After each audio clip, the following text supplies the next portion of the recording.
With emotions blindness, sometimes it's hard for these guys to empathize. It's not that they don't want to empathize, and it's not that they don't have empathy. They rarely have displayed empathy, but so let's make that distinction. So with emotions blindness, it's really hard to empathize. You get a pass on that to a degree from me. Maybe not from her, but let's make the distinction between, at least in my opinion, between empathy and compassion. Empathy is, I understand exactly how you're feeling. That's going to be a hard one for you. Compassion is, I may not know necessarily how you are feeling or why you're feeling that way, but you're important to me and I want to do whatever I can do to reduce your suffering. That's the difference between empathy and compassion. You may have a hard time empathizing, but you will not have a hard time unless you just choose not to really care. You won't have a hard time with compassion, which again is, I'm not sure why you're distraught. And even when you tell me why you're distraught, it doesn't seem to quite make logical sense to me. But if you say you're distraught, and I care about this marriage, and I'm going to employ compassion, which is, what can I do to reduce your suffering? So you don't get a pass on that one at all. You can be in the business of being compassionate without necessarily being full tilt, pedal to the metal in the business of empathy. But you didn't sign up for autism. It was imposed upon you by the universe. It's not your fault that you have it. You're wired differently. It causes a lot of fucking problems in a person's life when they have it. That doesn't give you an excuse to just go, okay, well, I just have it, and so now she's just going to have to deal. It's just one of these traits, and you're just going to have to learn to live with it. That's not what I'm saying. You are responsible for your thoughts, your feelings, and your behavior. But you did not precipitate this autism. You were one of the lucky ones that just happened to get it. So it's not your fault that you have it. And it's not your fault that you have this anxiety that makes you engage in all of these ridiculous anxiety reduction strategies that cause a problem in your relationship. You need to give yourself some self-compassion. Compassion is, tell me what I need to do that's within my power to do to reduce your suffering. Sign me up. I'm all in. Self-compassion now is you're going to turn that around and put it on you. So when you're feeling down, you're going to try to approach your feelings with curiosity and openness rather than chastising yourself for feeling a particular way. You're going to be more tolerant of your own flaws, if we want to call it a flaw, deficit, challenge, whatever term you want to use. You're going to try to be understanding and patient towards the certain traits of the disorder that you don't like. There's some traits that you have and they ain't going anywhere. So you're going to try to be understanding of the fact that these are the traits that came with the thing I have, and I'm going to be, more understanding and patient with myself when I exhibit those traits. You're going to be kind to yourself when you're experiencing suffering. And you also need to fully recognize, Rick, that this is a huge part of the human condition. There's not just a few dozen people that have Asperger's syndrome. We're talking millions and millions and millions. And we're only talking this within this generation. If we wanted to go back to Rex's dad and Rex's dad's dad, we could go back 4 or 5 generations and we would be talking perhaps billions of people who have had autism and never knew it. So the other thing is, you got to remember that you're not the only one that has this. This is more common than we know, because some people don't want to get a diagnosis, and some people don't even know that they are on the autism spectrum, so wouldn't even think about a diagnosis. So during when you are tempted, as you will be, to beat up on yourself, you're going to treat yourself with the same kindness and respect that you would with a cherished friend somewhere. I'm sure you have a friend, maybe it's your wife or somebody, where you wouldn't treat them the same way you treat you, would you? And then the other thing you need to remember is you're not alone. There's many others going through the same thing. Hello, this is Mark, and today I have a brief message for guys on the autism spectrum out there, and that is this: a feeling is a fact. Now, when my male clients hear that, it just blows their mind. It's like, I don't know how a feeling can be a fact. It has nothing to do with numbers or the fact that the world is round. But think of it like this. If, for example, your NT wife feels angry, and then you come along as an outsider looking in and assert that she is not angry, that's not logical. If she is feeling angry, yes, that's an internal reality, but it is a reality and it's her truth nonetheless. Here's another example. Let's say that you burnt your finger on a hot stove, but I couldn't feel your pain.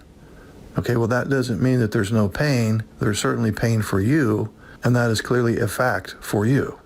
Your brain is perceiving pain.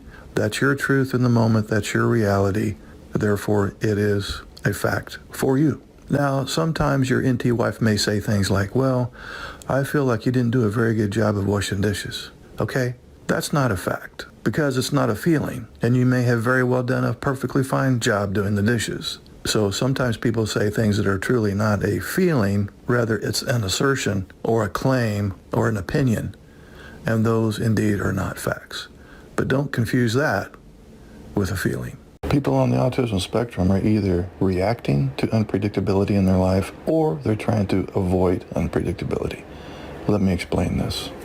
A lot of what goes on in people with autism spectrum disorder has to do with predictability or the lack thereof. So on the one hand, they're either reacting to unpredictability in their life, or on the other hand, they're working real hard to try to establish predictability. So we'll call it the predictability quotient, just like an IQ, except now we have a PQ. And so if I have mind blindness, alexithymia, executive function deficits, sensory sensitivities, and anxiety, which those four will create the fifth one, which is anxiety, I have a lot of unpredictability in my life. I don't understand people. I don't understand their opinions. I don't understand their feelings. I don't understand their motives. I'm in the dark a lot, trying to fill in the blanks with as much sense as I can come up with, dodging paintballs all day. That's a lot of unpredictability, which creates a lot of anxiety. So as a result, I want to create as much predictability as possible.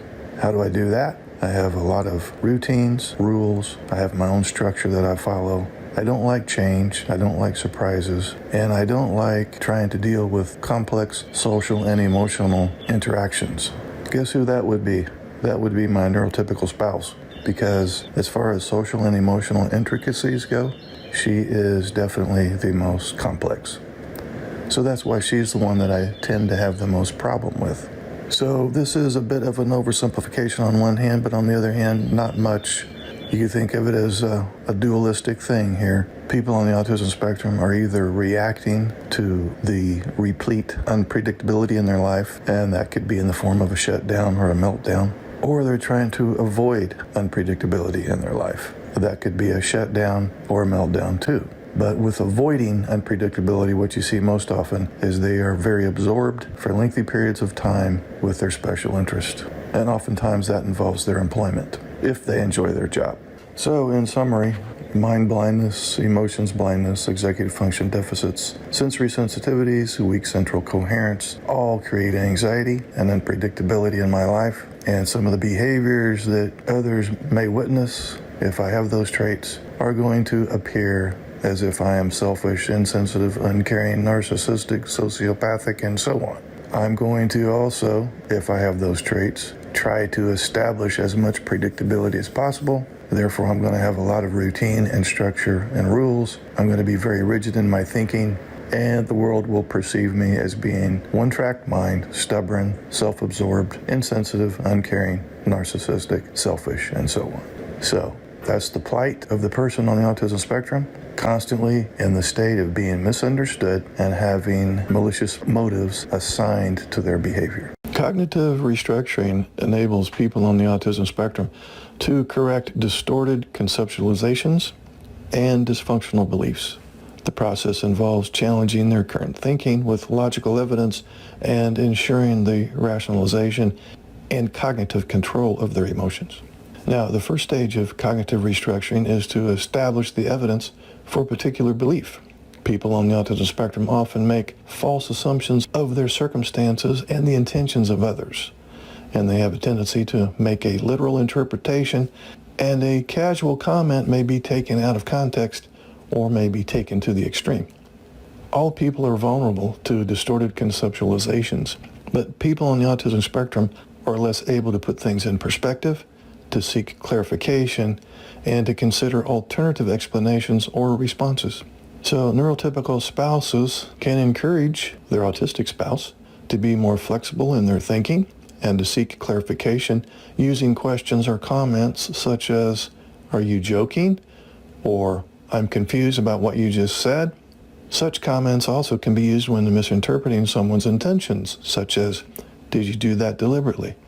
And to rescue the situation after they've made an inappropriate response with a comment such as, "I'm sorry I offended you," or, "Oh, what should I have done instead?"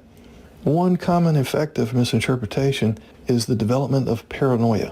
The person on the autism spectrum can have difficulty distinguishing between accidental or deliberate intent. Now, neurotypical people will know from the context, body language, and character of the other person involved that the intent was not to cause distress or injury. However, people on the spectrum can focus primarily on the act and the consequence. So people on the spectrum may need to be trained in checking the evidence before responding and developing more accurate mind-reading skills. Cognitive restructuring also includes a process known as attribution retraining. The person on the spectrum may blame others exclusively and not consider his own contribution, or he can excessively blame himself for events. One aspect of ASD is a tendency for some people to adopt an attitude of arrogance or omnipotence where the perceived focus of control is external. For example, the person may have the thought, "I have no control," rather, "outside circumstances control me." Specific individuals are held responsible and become the target for retribution or punishment.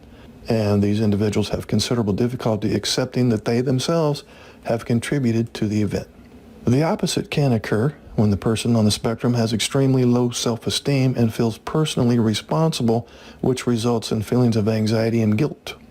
Attribution retraining involves establishing the reality of the situation, the various participants' contributions to an incident, and determining how the individual can change his perception and response. How does dealing with kids on the spectrum, on top of all the other challenges of relationship, and kind of how dads relate to kids who might have more similar brains than their typical wife, kind of how does that play out and add to these challenges?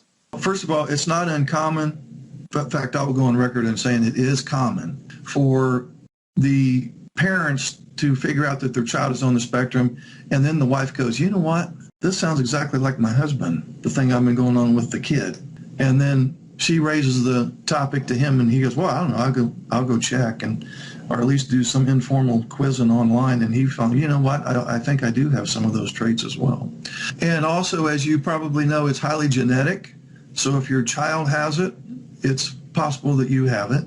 We're going to say, just for sake of discussion, I have it as the dad. I have this developmental disorder. The child has it. And so how does an ASD dad, relate to an ASD daughter? And honestly, you're kind of in a good position because you're going to understand one another's brains more than if it was a daughter that was a neurotypical. Of course, it's going to take a few years before you guys can match up conversationally. But when she is a little more mature and can start thinking independently, you two will be able to, you'll kind of be on the same wavelength. So as far as any kind of changes that you would need to do parenting-wise, I don't know that there's anything you need to do different other than just be yourself. Now, I will go on record as giving you a little bit of a warning. It's often the case, it may not be the case with you, hopefully not, that the husband with ASD, or in this case the father, can get wrapped up in his special interest or his work a lot to the exclusion of sharing the load evenly with the wife. So be careful for that pitfall. The other thing that you can expect, what you will run into, I'm very sure of this, and this is another, actually kind of a good thing. The female ASDs are slightly wired different than the male ASDs, and so she will have this ability to mimic behavior. She is going to know that she doesn't quite fit in. She's going to know at some level that something's not quite right. She's already had those thoughts. And she has also learned that if she just behaves the way she wants to behave, it doesn't quite cut it. And she gets rejected by peers, chastised by parents, in trouble with the teachers, and so on.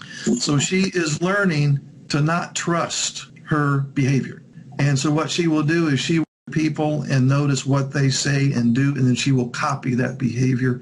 And she will get so good at mimicry that she will slide under the radar in the neurotypical world. Most people will not even know she has it. That's quite a contrast from the males, because the males don't have this ability as much anyway to mimic behavior, and their behavioral problems tend to be more pronounced, and so they're very much in the radar. Now, she is going to have her own special interests too. There's going to be only one or two. So if you want to go the extra mile with her, which I'm sure you might want to, your best bonding method with her would be to engage with her in her special interest, whatever that is. That would be quality dad-daughter time that would be unmatched by anything else. Or maybe she can be with you while you're engaging in your special interest, whatever that is. If your special interest is work, she's not going to be able to go to work with you. But if you have a hobby that you're really into, that would be something that you could share with her. And her special interest might become your special interest and vice versa. So, hey guys, this is Mark, and I'm specifically talking to the guys on the spectrum here. With respect to this business of apologizing to your, in this case, neurotypical wife, if your NT wife downloads your apology as you're just being dismissive, you're just trying to sugarcoat, minimize, you don't have any intention of following through with some behavioral change, it's just a way to get her off of your back for the moment. If that's how she's downloading your apology, then my advice in the podcast was to stop apologizing and just go straight to the behavioral change. So it's not like you're going to do nothing when there needs to be repair. You're just going to not give lip service, and you're just going to go straight to the behavioral change that she was wanting that would be more meaningful to her in the way of a true apology. He obviously was sorry for what he said or did, because he's not doing that anymore. And so behaviorally, he has proven that he wants to repair the damage. Now, that's not saying you should never apologize in other occasions. If you're truly sorry about something, and even if she's going to download it as disingenuous, you still want to say it. And you may not necessarily feel like you did anything wrong, which is fine. You can still apologize, even though you don't understand that you've done anything wrong. You could say, my intentions weren't to hurt you in this way, but the impact was you were hurt, and so I am sorry for that. So you're not apologizing for behavior that you felt wasn't wrong. You're apologizing for the fact that the impact negatively impacted her, and so that piece is what you are sorry about, because I'm sure your goal isn't to make your wife miserable. You probably want to make her happy 100% of the time if you knew how to accomplish that. I've never met one guy on the autism spectrum that didn't want to make their wife happy. They just haven't figured out how to do that to the degree that she would want. So I know your heart's in the right place, but if you, the ASD guys here, if you downloaded that differently, that, we're not supposed to apologize. If we don't feel like we did anything wrong, there's no point in it. That's not what I'm saying. So don't read extra stuff into my message here. Okay, guys? She's wanting to connect with you, and you're more wanting to connect with your special interest, we will say. So in the early going of the relationship, it's very possible that she was your special interest. That happens in many cases. And so she got the indication in the early going of the relationship, hey, he seems like a nice guy. I get empathy. I get emotional reciprocity. I get intimacy. I get sex. He seems like a good guy. And then when the newness of that relationship kind of wears off, typically he will gravitate back towards his original special interest, especially when the relationship gets messy. And I use terms a lot that I hear from the guys. And that term gets used a lot, messy. When we were dating, things were fun. We just went out to eat, we went out to drink, whatever. It was fun and games, and it was okay. But then I had to meet her parents. When we got married, then we had kids, and I have financial responsibility. And so as the relationship grew, which it's supposed to grow, of course, it got complicated. And the social and emotional aspects became replete. And at some level, you maybe kind of got over your head because when you kind of disconnected,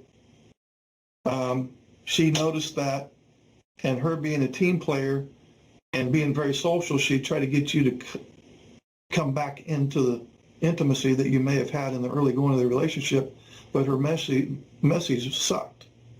Her complaining and anger, her heart was in the right spot.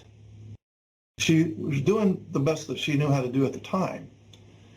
But her method of trying to pull you back in and get that intimacy and emotional reciprocity back raised your anxiety. So instead of getting you back in connected, your tendency was to pull away. So she kind of got the opposite of what she wanted. Once you've been triggered, you have to then resort to intervention, which is 24 times out of 25 a fail. Intervention, that bullet's already left the gun, and the chances of you grabbing it before it gets more than 10 feet away and putting it back in the barrel is almost impossible. So we have to think in terms of prevention. How do we prevent? I get real good at knowing my triggers, and I make sure she knows what they are, so I never get to the shutdown. That's the whole point of this. We want to prevent even getting there. But once you're there, there's multiple things you could do once you're there. All of these are going to be very watered down strategies at this point once you've already crossed the line. But if you've already launched into a shutdown and you've caught it early, the best thing you can do, twofold, breathe with long exhale. Best version would be like a 3-second inhale and a good 7-8 second exhale. Do that for about 10 times. But right prior to that breathing, you tell her, this is not me. Technically, it is shutting down, but you're kind of trying to avoid it. You're going to reframe it as a timeout. You can say to her, before this conversation even gets rolling, I'm already feeling triggered right now, and I want you to let you know I'm going to take a timeout, just do some deep breathing. This is not a shutdown. I'm not in a good state of mind to handle this conversation right now. I'm not sweeping it under the rug. We will tackle this issue. Right now, I got to go breathe.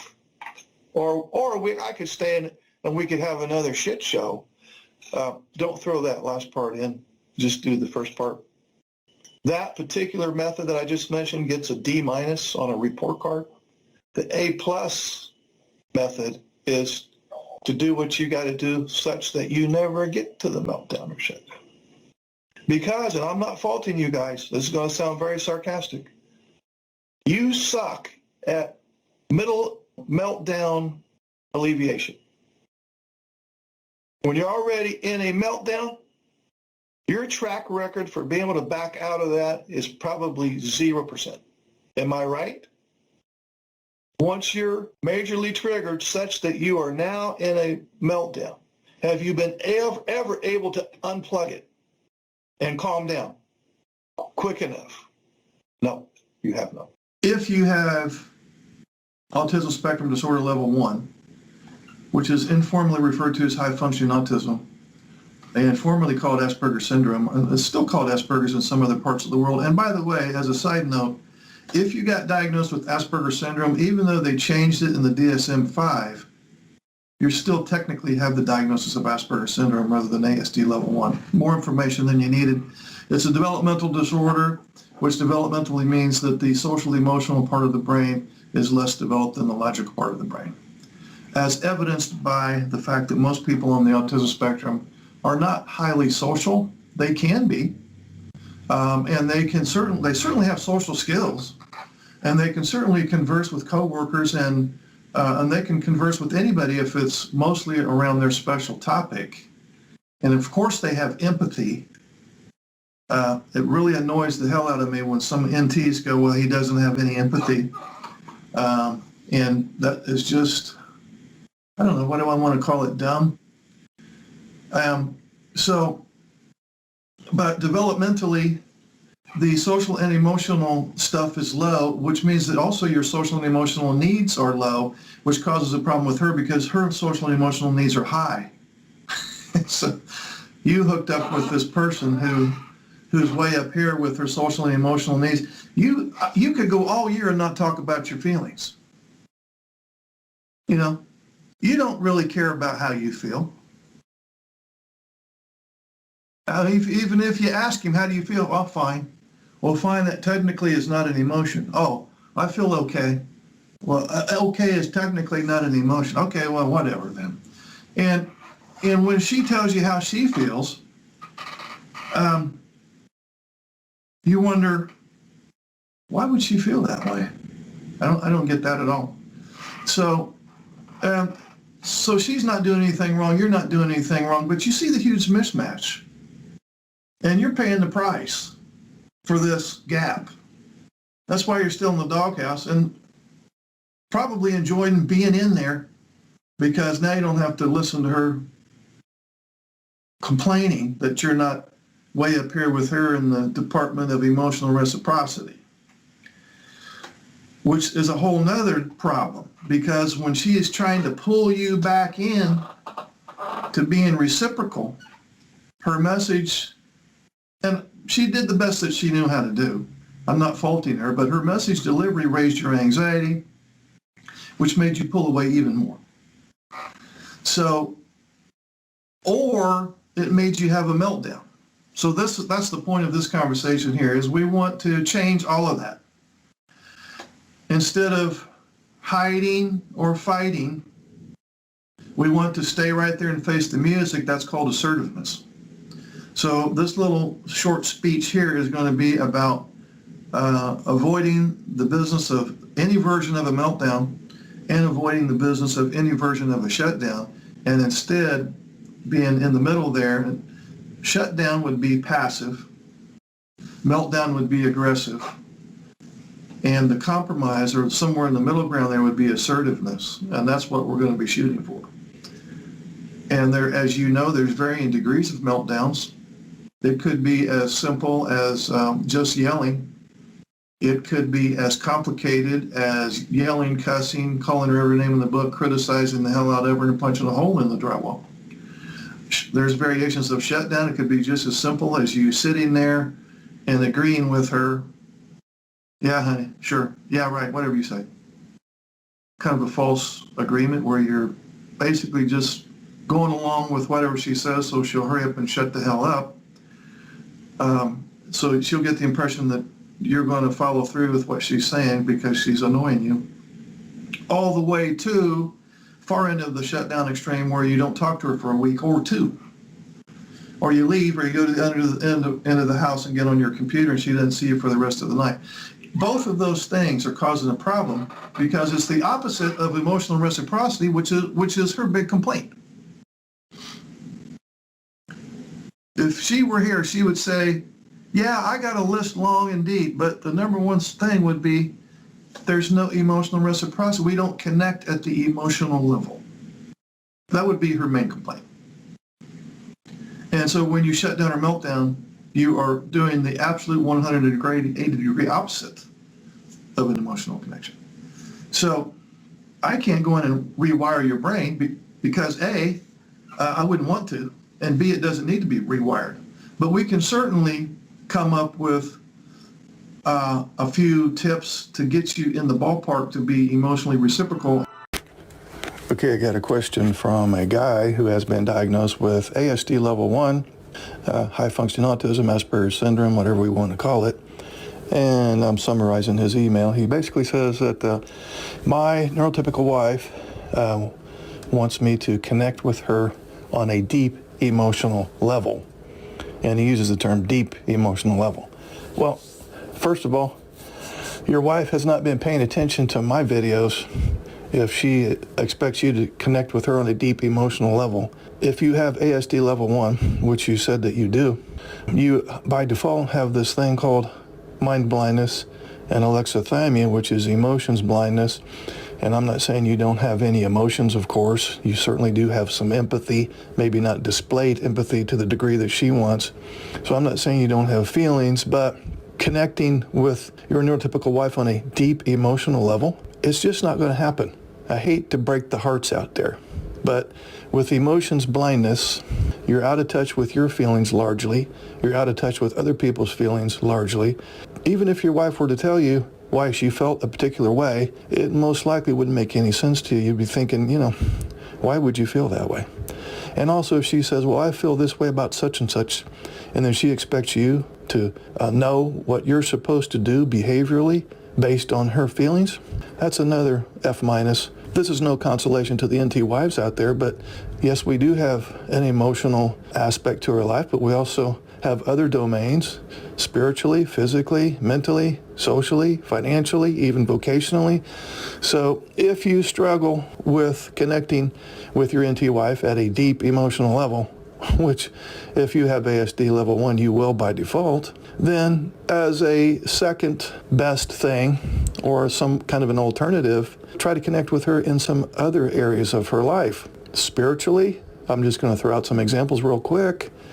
You could probably come up with some better ones, but sometimes couples will go to church together, sometimes they will pray together, sometimes they will read scripture together, meditate together, just have quiet time together, walk in some beautiful wooded area where there's creeks and birds and beautiful trees and flowers, and just get in touch with nature. So there's a lot of ways to connect with her at a deep spiritual level. Physically, there's multiple things in that domain. There's physical affection. You can massage her feet. The two of you can work out together. Mentally is another domain. Surely there's one or two topics that the two of you have some interest in, and the two of you could take a deep dive and have some kind of discussion about a particular topic. A movie that the two of you watched, the list would be endless. Socially, there's another domain you can connect with her on, take her out to eat. Maybe the two of you have some friends in common, and you could engage in some kind of an activity as a small group. For example, bowling or golf. Show appreciation, show gratitude, buy her a gift every now and then. It has nothing to do with a particular holiday. Do her chore. In other words, there's something that she's always doing, and maybe you just volunteer to do it for her. So, in summary, and this is to all the guys out there on the autism spectrum that are having a hard time connecting deeply emotionally with your NT wife, there's multiple domains of life. So if you can't hit a home run with connecting emotionally, shoot for one of the other domains. How can you connect with her spiritually, physically, mentally, and yes, emotionally too, socially? So don't limit yourself or put yourself in a box. There's a lot of things you can do to connect with her. So think outside the box, guys. I want to reiterate a couple points here. Guys, I'm talking to the guys. You do have a job, and here it is. It's your job to love her, to be grateful for her, to do the best that you can to be emotionally reciprocal. We know there's some confines there. I'm not asking you to become neurotypical. I'm asking you to do the best you can with the cards you've been dealt. And that will have to be good enough, whether she doesn't think it's good enough or not. You have to, another one of your responsibilities is to extend grace and mercy when needed, and to simply be present instead of busy all the time with your tasks. She loves the things that you do for her, but equally she wants you to be with her, where there's not necessarily any doing for her, just I want to be present with you. I want to be physically close to you without any distractions. So those 5 things right there, that is your job. Cassandra syndrome is technically not a disorder. It's not in the Diagnosis and Statistic Manual of Mental Disorders anyway, although I think there is some speculation that it might be at some point. Cassandra syndrome is, there's varying definitions of that, but the one that I use, and some people disagree with this, which is fine, and this is a message to the guys. You guys could go all year and not talk about feelings.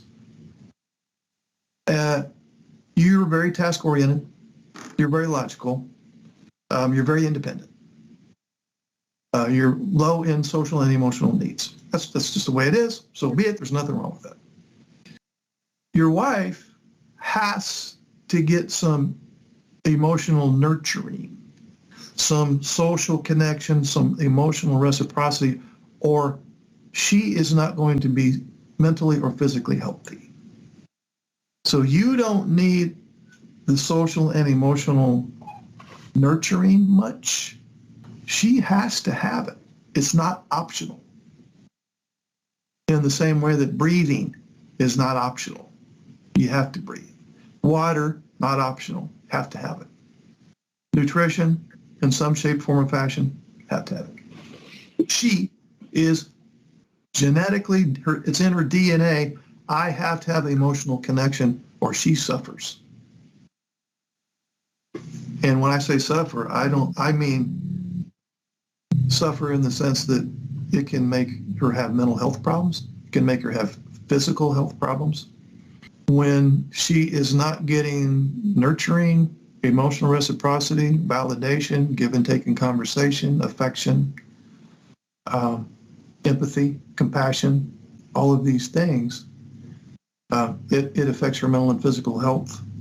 And she gets resentful. Why wouldn't she? And she deteriorates. She just deteriorates. And she makes the relationship worse because now she's become his number one source of anxiety. And so now he's doing more meltdowns and shutdowns than ever, which even worsens her condition. So wherever there is resentment, self-fulfilling prophecy is not far behind. And she will get the very thing that she didn't want. She has to have emotional connection.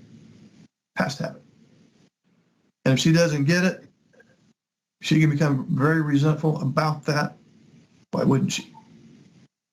Because she's not getting one of her primary needs met. It's kind of an emotional deprivation situation, emotional deprivation. Got a question from in this case, a husband with Asperger's syndrome who has self-diagnosed himself with having the alexithymic component to ASD level 1, and he's wanting to know, is there any way that someone with emotions blindness can develop some emotional intelligence? Well, most people on the autism spectrum do lack emotional intelligence to one degree or another. We will define emotional intelligence as the ability to identify, assess, and control the emotions of oneself, of others, and of groups. Harness emotions to facilitate various cognitive activities, for example, thinking and problem solving. Detect and decipher emotions in faces, pictures, voices, and cultural artifacts, including the ability to identify one's own emotions, to comprehend emotional language, and lastly, to appreciate complicated relationships among different emotions. Now, that's quite a mouthful and quite a task at hand for sure. So let's look at the 4 attributes of emotional intelligence, and this might give you a starting point. The first attribute is social awareness. Now, this is understanding the emotions, needs, and concerns of other people, picking up on emotional cues, feeling comfortable socially, and recognizing the power dynamics in a group. Okay? The second attribute would be self-management. Now, this is being able to control impulsive feelings and behaviors, managing emotions in healthy ways, taking initiative, following through on commitments, and adapting to changing circumstances. The third attribute is self-awareness. This is recognizing one's emotions and how they affect one's thoughts and behavior, knowing one's strengths and weaknesses, and having self-confidence. And the fourth and final attribute to emotional intelligence would be relationship management. This is knowing how to develop and maintain good relationships, communicate clearly, inspire and influence others, work well in a team, and manage conflict. Now, that's a lot to swallow, and you don't have to do all of this. In fact, the recommendation, if you want to try a self-help strategy, would be to just pick one of these 4 and start small and begin working in just one of these areas, either social awareness, self-management, self-awareness, or relationship management. In an ideal world, you would reach out to a social skills coach or a life coach who has some expertise in ASD. You can also find therapists online or off. I happen to be one of those. But you want to engage in what we call effective education, which is basically teaching people on the autism spectrum why they have emotions, their use and misuse, and the identification of different levels of expression. Now, some of the skills obtained through effective education include, but are not limited to, the ability to use humor and play to deal with challenges, resolve conflicts positively and with confidence, recognize and manage one's emotions, quickly reduce stress, and connect with others through nonverbal communication. So as some of you on the autism spectrum who are listening to this video may be thinking, there's no way I can achieve this on my own, which is true for the most part.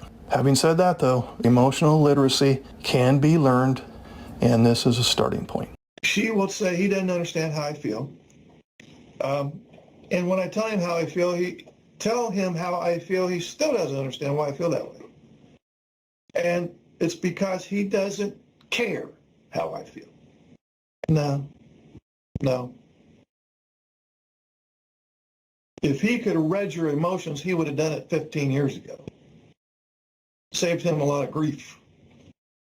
So we have to think, okay, well, if I have this emotions blindness that comes with ASD level 1, how am I supposed to ever know what she's feeling?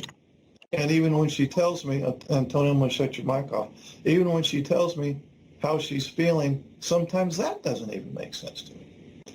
So one of the first things that we can do, if we want to get into the business of having empathy, which would probably be one of her top 3 complaints, may not be the number 1 spot, but it sure would be up there, then we have a little workaround that I'm going to give you. I don't call it a fix. I call it kind of a workaround that will help you understand her emotions. So what you're going to do is when the next time she is distraught, discouraged, angry with you because she feels a certain way about such and such and it's going over your head, it's like you might as well speak German to me, because if you're going to talk to me about feelings and emotions, just put it in Japanese, because it'll be just as distorted then as it is now. So when she is annoyed with you, talk to me about how she feels and how something that's very important to her, yada, yada, yada. What you want to do, guys, you want to establish a frame of reference. I'm going to appeal to your logical mind here. You want to establish a frame of reference, and your frame of reference is going to be her thoughts, not her feelings.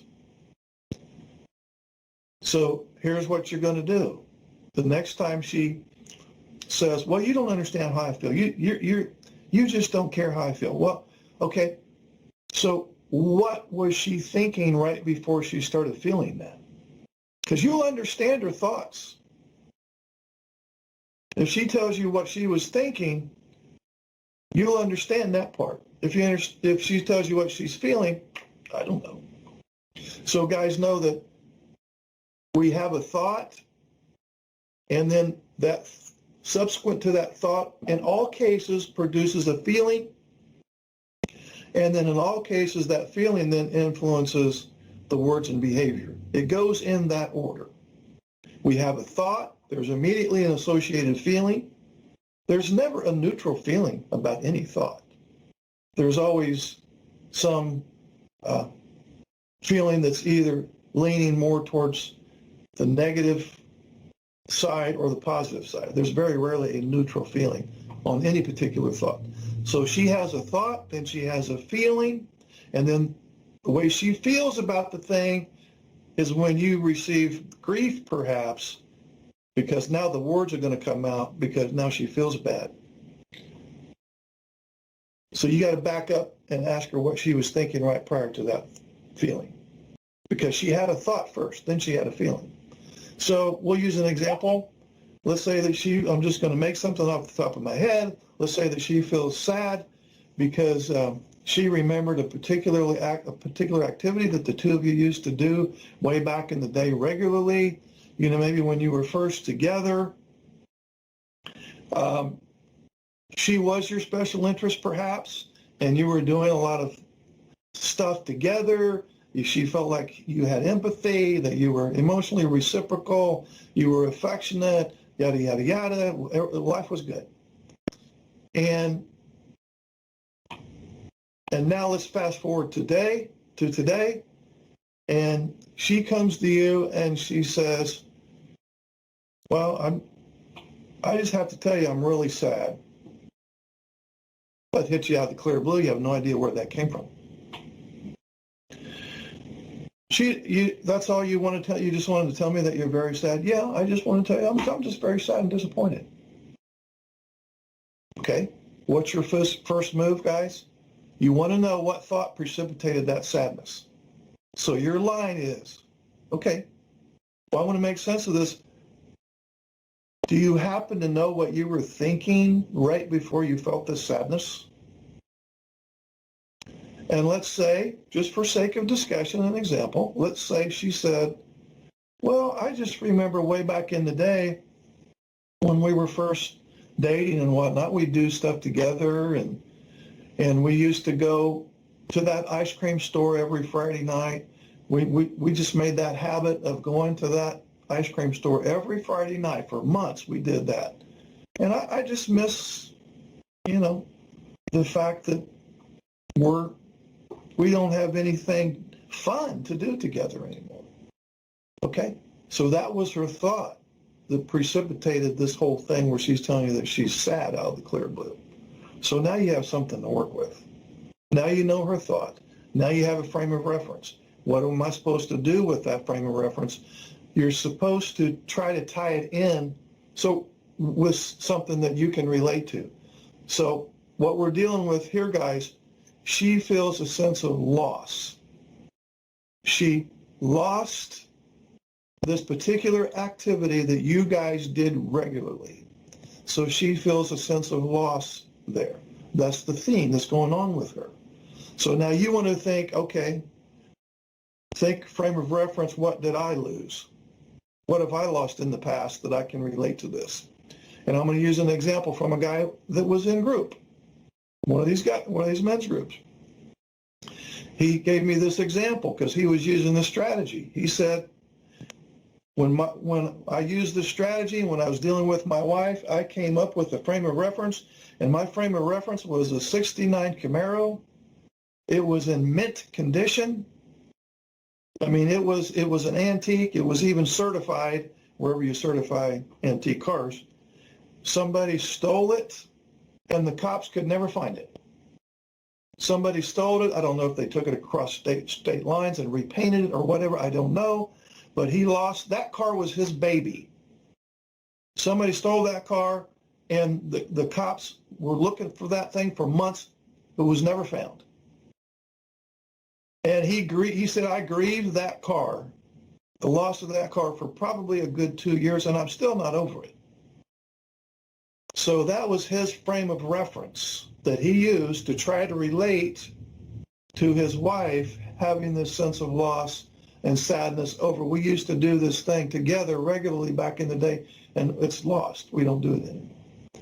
So now he was able to understand her feelings because he knew how it felt to lose that Camaro. That was his baby. And he grieved hard over that loss. So he could tie that in to her sense of loss over that activity that they did together back in the day. And he knew exactly how she felt. I don't care about labeling you. What I do care about is for him, whoever he is, if he thinks he has it, to hunt up some kind of an informal quiz online, look at the traits and go, yeah, I have some of those traits for sure, and the traits that I do have of the list, they're definitely causing a problem in the marriage. That's really all I need as a therapist, is just some admission that, yeah, I have some of those traits and it's causing a problem. That's all I need. And I'm sure in her mind, you're an insensitive, selfish, uncaring, narcissistic bastard, which is the false assumption that I was referring to that the NT's engaged in at the beginning of this call. Now, I'm not faulting her. I'm not saying that was dumb and you shouldn't have done that. She didn't know. what she was dealing with. And the NTs have grossly underestimated the severity of ASD level 1. They think he walks fine, talks fine, works fine, but when it comes to me, his significant other, suddenly he's a full-blown autistic. That's because her social skills and emotional skills are way up here. Yours are way down here because this is a developmental disorder. They use that term for a very good reason. Developmentally, the social and emotional brain is underdeveloped compared to the chronological age. She's also very high in social and emotional skills, very high in social and emotional needs. Again, you are low. And she's taken this as a personal insult. She cannot like it. That's fine. Don't have to like it. But I'm going on record as, and I'm not saying you can't be a dick, but the other 80% of good, and maybe even 90% of the problems she has with you are directly related at some level to the trace of the disorder. You are not a narcissist. You're not insensitive, uncaring, selfish. You're not somebody who has no empathy, no emotions. You're a person who has some blind spots. That's it. And if she doesn't get it, if she can't figure that part out and accept it, then I'll, heaven help you. Heaven help you. Hello, this is Mark, and today I get a message for the spouses on the autism spectrum, and that is this: the enemy of your enemy is your friend. What's the enemy, you ask? Communication breakdown. Why is that the enemy? Well, because it's a marriage destroyer, to say the least. Now, who is adamantly against communication breakdown? That would be your neurotypical spouse. You say, well, Mark, she's such a nag. That may have been something you've said to yourself from time to time, but nagging equals importance. She wouldn't nag, complain, try to pull you back into the relationship if she didn't care. Obviously, you're important to her, or she wouldn't be spending this time and energy trying to maintain the bond in the marriage. Think of it like this. Let's say your wife had a day job and one of her coworkers, who she very rarely sees while at work, quits and moves on. She didn't really know this coworker very well. She knows that that position will be easily replaced by somebody else, and she doesn't wish any ill will on the coworker that quit, but she doesn't know that person, doesn't honestly even care much that this person quit. That's not the case with you. She very much cares when you quit.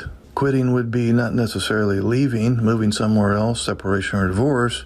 A milder version of quitting could be your version of a shutdown, or where you spend an inordinate amount of time with your special interest, so you're neither emotionally present or physically present.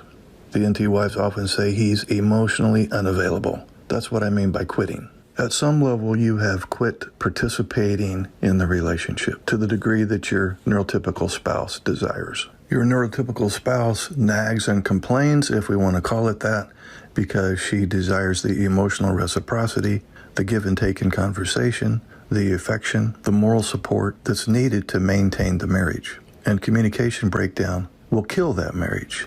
It is definitely the enemy. You should view it as the enemy. Your wife views it as the enemy. Therefore, your wife is the enemy of your enemy, which makes her your friend and colleague in the fullest sense of the term. Hey, this is Mark Hutton. Would you like to schedule a one-on-one Zoom call? Okay, it's so simple. Just look under any of my videos in the description area. Click on this Calendly link. Now you see my calendar. Pick your month, your day, anytime that's available. Enter your name and email address. Then you'll get a follow-up email with the Zoom link on the day and time that you picked. And voila, we will talk.